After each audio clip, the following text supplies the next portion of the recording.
After the Prophet Lesley Hazleton. The epic story of the Shia-Sunni split in Islam. Part 2 Ali. Chapter 8. The moment she heard the dogs, Aisha knew it for an omen. The sound itself was familiar enough. Howls often rang through the desert night as wolves and hyenas and jackals prowled in the dark. It was where they were howling that unnerved her so. The very place Muhammad had warned her of. As her army filed into the small oasis midway between Mecca and the distant lowlands of Iraq, it had seemed a welcome stop for the night, but when the howling began, she'd asked, "What is this place?" And when she'd heard the answer, "The waters of Hawab," a terrible fear possessed her. "We belong to God and to Him we shall return," she screamed. The Islamic formula recited in the face of death. People crowded around her in alarm. "Don't you see?" she pleaded. "I am the one they're howling at." I heard the Prophet say darkly to his wives, "I wish I knew which one of you the dogs of Hawab would howl at. I am the one. Take me back. Take me back." What had she done? What had she set in motion? For the first time in months, doubt crept into her mind, and once there, it settled in paralyzing her. She had still been in Mecca when the news arrived of Othman's assassination, of her own half-brother's role in it, and worse still, Medina's acclamation of Ali. Never mind that she had taunted Othman as that doted, or that she had brandished Muhammad's sandal at him and openly accused him of betraying the Sunnah. Never mind that her own letters had helped fuel the rebellion against him, or even that her most earnest wish had been to toss him into the sea with a millstone around his feet. Whatever she had intended, it was not this. Not assassination, and certainly not Ali as the new caliph. A mix of shock and fury carried her straight to the center of the great mosque, to the sanctuary itself, the Kaaba. And there she stood by the sacred black stone set into its corner and raised her voice loud and clear for all to hear, a firebrand speaking in the name of justice. "People of Mecca," she proclaimed. "The mob of men, the riffraff from the garrison cities, together with boorish Bedouin and foreign slaves, have conspired together. They have spilled forbidden blood and violated the sanctity of the sacred city of Medina. This is a heinous crime, a forbidden thing." And fired up by the Meccans' roars of approval, she went further still. "By God," she declared, "a single fingertip of Othman's is better than a whole world full of such people. Seek revenge for the blood of Othman, and you will strengthen Islam." In response, a fervent rallying cry surged up from the crowd. Revenge for Othman. If the mother of the faithful could call for her own half-brother to be put to death for his crime, by God they would support her. If she could place justice above kinship, righteousness above blood ties, by God so could they. In the name of Muhammad, in the name of Islam, they would take revenge for this son of Mecca struck down by the rebels of Medina. Aisha never paused to question her motives. Carried along on the crest of her own rhetoric, she didn't ask if it was guilt that impelled her. Guilt at having left Medina and abandoned Othman to his fate. Or outrage that of all people, it was Ali, the man she most loathed, who had been acclaimed as the fourth caliph. These questions would rise only by the muddy pool of Hawab, and by then it would be too late to turn back. For the moment, the crowd's acclaim was a heady thing, an intoxicating rush that made her feel all the more righteous. In death, Othman had achieved the grandeur and nobility that so many had accused him of lacking in life. His murder lay at Ali's door, the Meccans said. Ali knew who was responsible. Everyone knew. Yet word was that he refused to hand over the culprits for punishment. He was sheltering assassins, and that made him as guilty as the assassins themselves. It might as well have been his hand that wielded the knife, said some, and none as pointedly as the ever-wily Marwan, who had fled Medina for a hero's welcome in Mecca as he showed off his flesh wound from the battle for Othman's palace. If you, Ali, did not strike the murdered man openly, he declared, you surely struck him in secret. The poets, quick as ever to seize the spirit of the moment, took up the call. Your kinsman, Ali, killed Othman with no halal claim to his blood, said one. No right under Islamic law. That makes you their leader, Ali, the one to pay, he continued, and pay you surely will. By the time Ali's letter demanding Mecca's allegiance arrived and was read out loud in the mosque, feeling against him ran so high that the demand could barely be heard for the catcalls. The whole crowd burst into frenzied roars of approval as one young Umayyad seized the letter, stuffed it in his mouth, chewed it to a pulp, and spat it out in disgust. Aisha's vendetta was now that of all Mecca, but passion would convert into action only when her brothers-in-law Talha and Zubair fled Medina to join her. Both had been among the 6 who had sat in closed caucus after Omar's death, and both had voted against Ali. Both, like Ali, had become vocal critics of Othman's rule, but that did not mean they wanted Ali to take his place. Talha and Zubair were ambitious men. Each wanted the caliphate for himself, and that was what united them. So what if they had publicly sworn allegiance to Ali just a few weeks before fleeing to Mecca? They now swore that they had been forced into it by the rebels. They had done it at swordpoint, they claimed. Had pledged allegiance with a withered hand. No firm grasp of palm against palm and forearm against forearm, but a half-hearted clasp that belied the words of the oath even as it was proclaimed. It had been clear for all to see.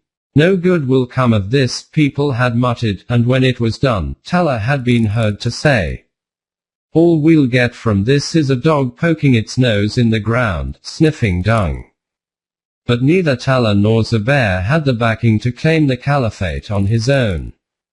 Both needed the support of their sister-in-law, especially now that she had the whole of Mecca behind her. With her help, they aimed to force Ali to cede the caliphate. Which of them would then claim it was an open question, best left for later. In the meantime, they would work in concert. With Aisha's presence and influence as the leading mother of the faithful, they would muster an army against Ali and confront him. Not in Medina, where Ali was too powerful, but 800 miles away, in Iraq, where Zubair had supporters in the southern garrison city of Basra. With Aisha in the lead, they could not fail.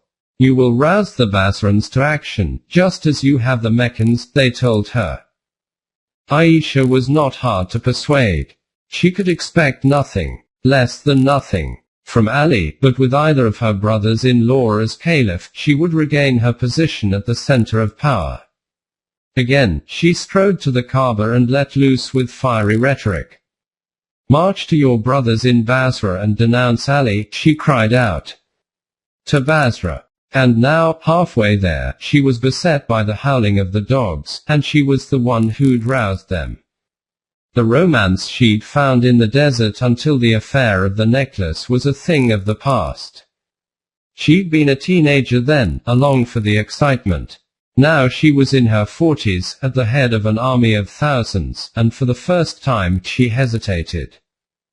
Was she really to lead these men into battle? Surely it would not come to that. The plan was to take Basra without violence, by force of numbers, then move up the Euphrates together with the Basrans to Kufa. Once all of Iraq was theirs, they would join forces with Muawiyah, the governor of Syria, whose army had been primed for revenge by the sight of Othman's shirt and Naila's fingers on the pulpit in Damascus. Against that stronger coalition, Ali would have no option but to concede, as he had 3 times in the past. That was the plan, but why then were the dogs still howling? For 24 hours Aisha sat there by the waters of Hawa, paralyzed by a sense of foreboding. Talha and Zubair tried to reason with her, to no avail. The dogs were not howling, they said, merely barking, but she scoffed at that. She was being superstitious, they said, and that was forbidden by Islam. But still she refused to move. They tried lying to her. This was not Hawab, they said. That had been a mistake, and this was another place entirely. Yet still the dogs howled, and she knew this was the place. Knew too that these two men had no right to gainsay what the prophet had said. Even though they were her sister's husbands, they were not men to be trusted. Hadn't both reneged on their sworn oath to Ali? Both proven themselves not men of their word? Why then did she not heed the dogs of Hawab? Why did she not insist on turning back instead of going on to Basra? Perhaps the dogs did not howl loud enough, or perhaps it was hindsight that would make them far more ominous than they seemed at the time. But then Aisha would always be very good at hindsight, and thanks to Ali, she'd live long enough to have it. Ali had indeed rejected the call to punish Othman's assassins. They had, after all, been the first to acclaim him caliph, and their leader was his own stepson, so while he did not approve of the assassination, neither could he condemn it. I cannot say if Othman was killed justly or unjustly, he said, for he was himself unjust. Yet his statement implied approval. If Othman had been unjust, if he had betrayed the Sunnah, as Ali maintained he had, and contravened the law and the spirit of Islam, then the assassins had acted in good faith. Though Ali stopped short of calling Othman an apostate, his reasoning was clear. As with the killing of an apostate, no punishment was called for. Instead of retribution, Ali called for reconciliation. Revenge was not the way forward, he said. Islam needed to look to the future instead of to the past. That was why he had accepted Talha's and Zubair's pledges of allegiance, with it hands or no. It was why he still sent letters to Mecca and Damascus instead of troops, demanding allegiance rather than forcing it. Anyone who misunderstood this as a desire to avoid conflict at all costs, as a position of weakness instead of strength, would find himself gravely mistaken. But if Ali hoped to avoid bloodshed, it was already too late. When the news arrived of the Meccans marching on Basra under the command of Aisha and her brothers-in-law, he was left with no option but to set out from Medina with his own army to stop them. Yet even as he was en route to Basra, the violence had already begun. Aisha and her brothers-in-law had miscalculated. They had confronted the Basrans with a terrible conundrum of split loyalties, and the townspeople resented its being forced on them. They respected Aisha as the leading mother of the faithful and acknowledged the merit of her call for revenge for Othman, but they respected Ali even more. He had replaced Othman's corrupt governor of the former garrison town, and the new governor, a man of integrity, committed to the rule of law, was popular. So the men of the Meccan army were not welcomed with open arms, as they had expected. In fact, they were not welcomed into the town at all. The new governor insisted that they set up camp beyond the town limits. Let us wait for Ali to arrive, he said. The last thing Aisha and her brothers-in-law wanted. That night, a cold, dark night with wind and rain, according to the records, Talha and Zubair led a raid on the town. They forced their way into the mosque and fought pitched battles with the townspeople, killing dozens of them. By dawn they had taken over the treasury and the granary, where Ali's governor confronted them. By God, if I had enough men, I would not be satisfied until I killed you for those you have killed, he said. Because you have killed our Basran brothers, your blood is now halal, sanctioned for us. How can you consider the shedding of Muslim blood lawful? Were those you killed last night the ones who killed Othman? Don't you fear God's loathing? But against an army of such size, the governor was powerless. He was seized and whipped, his hair and beard were torn out by the roots, and he was thrown in jail.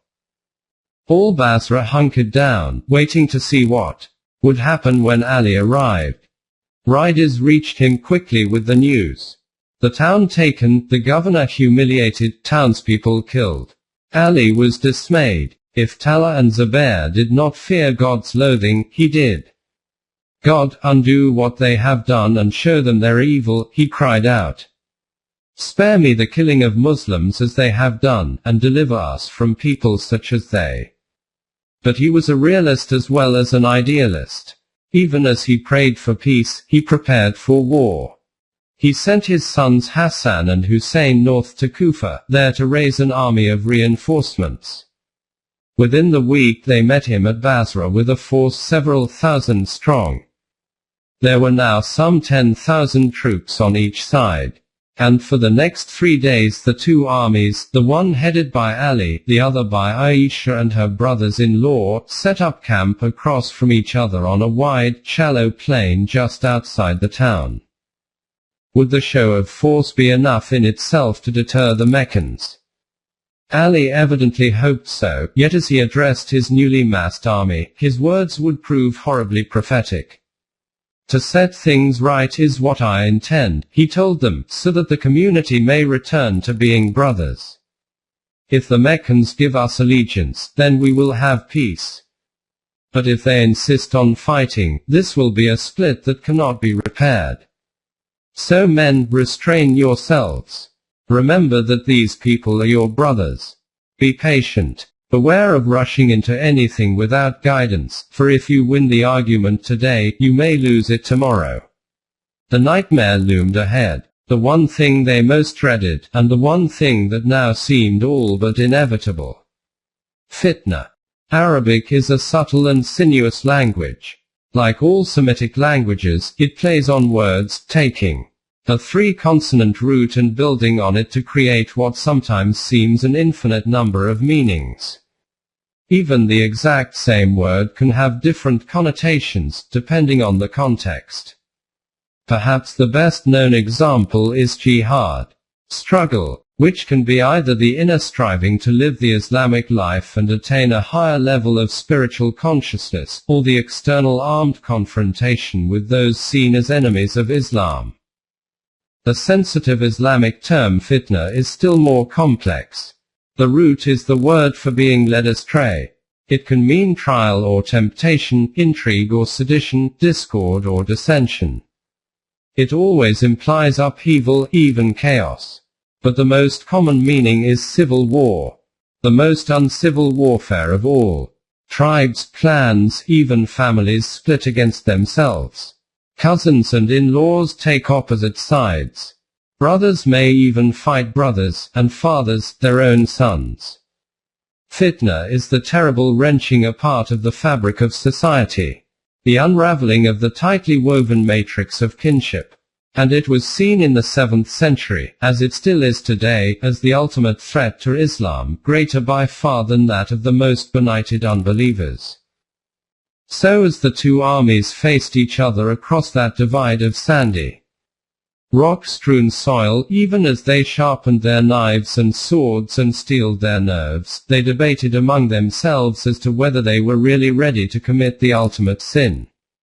To shed the blood of other Muslims. Every word they uttered was haunted by the fear of division and its consequence, fitna. Talha and Zubair swore allegiance and obedience to Ali, said one veteran Basran warrior, and now they come in rebellion, seeking revenge for the blood of Othman. They have created a split between us. War was inevitable, retorted another fatalistically. As well ask the Euphrates to flow upstream as to deny this. Do the people think they can say, we believe, and then not be tested? But such a test. The Meccan troops too were having second thoughts. We're in a flat, unhealthy land, said one, and there was no denying the aptness of the metaphor. For this was exactly how southern Iraq, this seemingly endless riverine plain with its canals and swamps, mosquitoes and midges, seemed to the warriors from the Hijaz mountains. The air was dense and moist instead of bracingly dry, the blue of the sky pale with humidity. They had followed Aisha only to find themselves out of place, disoriented. Even Talha had doubts. He sat alone and flicked his beard against his chest, the gesture of a troubled man. We were all united against others, he said, but now we've become like two mountains of iron, each seeking to finish the other. Others resisted the pressure to take sides. An elderly companion of Muhammad's complained that there's never before been a situation where I didn't know my next step, but now I don't know whether I'm coming or going. One tribal leader simply left, riding off into the mountains of Persia, saying that if the two armies wanted to kill each other, they could do so without him and his men. His parting words left no doubt what he thought. I would rather be a castrated slave herding nanny goats with lopsided udders, than shoot a single arrow at either of these two sides. Many of the Basrans vacillated, unsure which side to support. No person who has embraced this fitna will be able to extricate himself from it, warned one. This will lead to worse than what you most hate, said another. It is a tear that won't get mended, a fracture that will never be repaired. And a third simply mourned. The millstone of Islam is out of balance, he said, and look how it turns unevenly. But the strongest warning, the one that would echo in men's minds and make them wish they had listened harder, came from Abu Musa, an elderly companion of the prophets and a former governor of Kufa under Omar. Fitna rips the community apart like an ulcer, he said. The winds fan it from the north and the south, the east and the west. And it will be endless. It is blind and deaf, trampling its halter. It has come at you from a place where you were safe, and leaves the wise man as bewildered as the most inexperienced. He who sleeps through it is better off than he who is awake in it. He who is awake in it is better off than he who stands in it. He who stands in it is better off than he who rides into it. So be wise, and sheathe your swords. Remove your spearheads and unstring your bows. There was one last hope, and that depended on the 3 men in command. As 20,000 men watched with bated breath, Ali rode out between the two armies on his dark bay battle horse, and Talha and Zubair rode out to meet him. They came to a halt, as one warrior put it, so close that the necks of their horses crossed over each other. Still on horseback, they talked, and then there was a mass murmur of approval from each side as Ali gave the sign to bring up a tent so that they could continue their negotiations in the shade. They negotiated for 3 whole days, and as they talked, so too did their men. Some stood opposite others and some went across to others, one Meccan remembered, and all we talked about and intended was peace. There was one person strikingly absent from that tent, however. Aisha took no part in the negotiations, though her agreement was surely necessary. This was the woman who had inspired the Meccan army to march 800 miles to this flat, humid plain, the woman who had called on them to take revenge for Othman and in whose name they had gathered. Did she too hope for a peaceful resolution? Did Muhammad's voice still sound in her ears, warning against dissension, or had she forgotten about the waters of Hawab? If there was to be a battle, she would not be on the sidelines, not this time. She would be at the very center of the fighting, the rallying point for her men. Was she so entranced by the anticipation of it that she hoped, even against her better judgment, that the negotiations would fail? Was she relieved or disappointed when Ali, Talha, and Zubair emerged from that tent at the end of the 3rd day and gave the signal to stand down? She would never say. If it was not peace the 3 men had agreed on, at least it was not war. They had, in effect, agreed to disagree. Each one had sworn that however this was to be resolved, it would not be by force. None of them would give the order to strike the first blow. So in the words of one warrior, when they retired to bed that night, there was peace. They slept as they never had before, because they were free from what they had been on the point of doing, and had withdrawn the plans for battle. But while they slept, he continued, others did not. At the same time, those who had stirred up the question of Othman spent the worst night of their lives, for now they were about to be brought to account. All night they were busy in discussion until they decided on a surprise attack. They kept it secret, slipped out of the camp before dawn, and attacked at first light. It was never clear exactly who they were. Were they Marwan's men, setting off the fight, as they had the day Othman was assassinated? Were they acting under orders from Aisha, dismayed at Talha's and Zubair's retreat from confrontation? Or were they simply young hotheads, as most prefer to believe, primed for battle and with that supreme disdain of youth for death? The accounts are confused, as battle accounts always are. A small group, certainly, but the smallest group can set huge armies into motion. 3 or 4 men can do it easily. The clanging of steel rises from a single sector, curses and battle cries carry through the still air of early morning, and suddenly thousands are involved. In the terror and desperation of battle, there is no time for questions. Who struck the first blow is the last thing on anyone's mind, as every man fights for his life. Perhaps it is enough to say that with 2 such huge armies face to face, with every man fully armed and geared up to fight, outright battle was the only possible outcome. All we know for sure is that nobody would take credit this time, not for this battle, not for the thousands who were to die on this October day in the year 656. And so it began, the first battle in the war that it seemed nobody wanted yet nobody could avoid, the civil war still being fought in the 21st century, and in the same place it all began, Iraq.